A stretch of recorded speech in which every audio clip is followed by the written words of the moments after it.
৩,০০০ টাকা করে কি আপনারা পাবেন? এর সুবিধা কি কি আছে? আবেদনের যোগ্যতা, কিভাবে ফর্ম ফিল আপ করবে, সবই এই ভিডিওতে বলবো। তাহলে ভিডিওটা শুরু করি।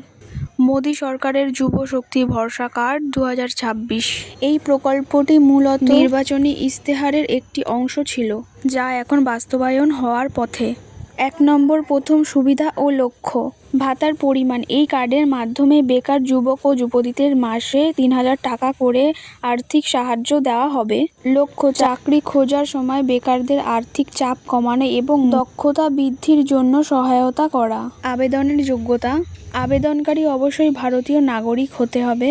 বয়স সীমা সাধারণত ১৮ থেকে ৩৫ বছরের মধ্যে। শিক্ষাগত যোগ্যতা ন্যূনতম মাধ্যমিক বা উচ্চ মাধ্যমিক pass.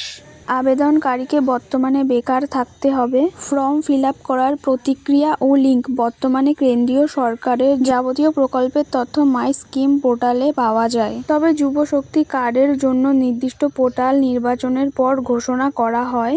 Official website link myscheme.gov.in। আবেদন পদ্ধতি: ১. পোর্টালে গিয়ে আধার কার্ড ও মোবাইল নাম্বার দিয়ে রেজিস্টার করতে হবে। ২. অ্যাপ্লাই ফর ইউবা শক্তি কার্ড অপশানে ক্লিক করতে হবে। ৩. নিজের নাম, ঠিকানা, শিক্ষাগত যোগ্যতা এবং ব্যাংক তথ্য দিয়ে ফর্মটি পূরণ করতে হবে। ৪. সব নথি স্ক্যান করে আপলোড করতে হবে। ভিডিওটি কেমন লেগেছে জানাতে ভুলবেন না। চ্যানেলটি সাবস্ক্রাইব